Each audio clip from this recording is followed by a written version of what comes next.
Play store मधून BSI care app जर आपण डाउनलोड करून घेतलं आणि त्या पाण्याच्या बॉटलवर जर आपण नंबर लायसन नंबर टाकला तर त्या ही बॉटल कधी तयार केली, कधी तयार केली आणि ह्या पाण्याची व्हॅलिडिटी किती तारखेपर्यंत आहे हे सगळं आपल्याला लगेच कळू शकतं.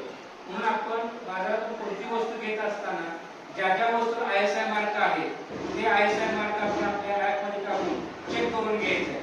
याशिवाय सोनं खरेदी करत असताना सर्वात जास्त आपल्याला सोन्यामध्ये फसवलं जातं, कारण तिथं 24 कॅरेटचं म्हणून आपल्याला 22 कॅरेटचं किंवा 20 कॅरेटचं किंवा 18 कॅरेटचं सोनं दिलं जातं आणि पैसे 24 कॅरेटचे घेतले जातात. आता प्रत्येक ज्वेलर्सवाल्याला हॉलमार्कचं कंपल्शन केलेलं आहे, परंतु आपण सोनं खरेदी करत असताना ज्यादा पैसे जातात म्हणून आपण त्या हॉलमार्क किंवा ती काय GSTची पावती ती घेत नाही. तर शक्यतो आपण GST पावती घ्यायची आहे, त्याच्यावर हॉलमार्क असतं आणि त्या HOID नंबर असतो.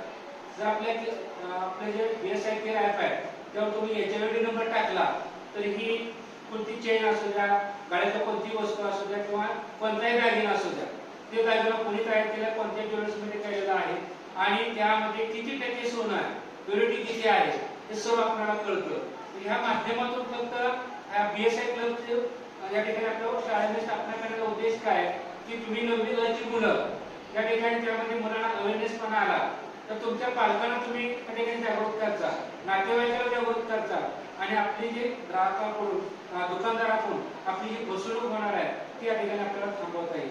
कोणतीही वस्तू घ्या, इलेक्ट्रॉनिक वस्तू असेल, इलेक्ट्रॉनिकच्या वस्तू उभा दाखवण्याचा वेगवेगळं उभा आहे की आता एक आणलेलं आहे त्यात ती वस्तू मेड इन चायना आहे तर त्या कंपनीचं नाव वगैरे सगळं येते.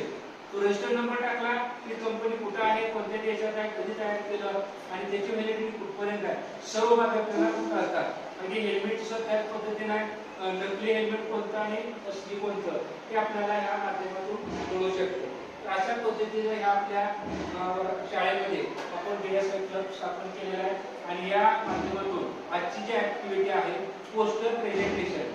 आता हे फक्त पोस्टर तुम्ही तयार केलेलं आहे, यामध्ये आम्ही 6 विद्यार्थ्यांचं चांगलं वेळोवेळी त्याचं पोस्टर घेणार आहे आणि ते BSI क्लबला पुण्या ब्रांचला पाठवणार आहे.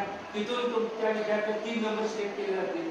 एका नंबरला 1000 रुपये बक्षीस आपण देणार आहोत, दुसऱ्याला 750 आहे, तिसऱ्याला 500 रुपये आहे आणि चौथं उत्तेजनात आहे किंवा 250 रुपये बक्षीस दिलं जाणार. यामधून आपल्याला हा जो सगळा जो खर्च आहे हा पूर्णपणे विद्यार्थ्याला 1 रुपया सुद्धा खर्च करायचा नाही, याचे पैसे मिळणार आहे. याशिवाय तुम्हाला आज रिफ्रेशमेंट दिली जाणार आहे. अशा पद्धतीनं या पहिली ऍक्टिव्हिटी आपली पोस्टर मेकिंग प्रेझेंटेशन आहे आणि ते कॉम्पिटिशन या ठिकाणी संपन्न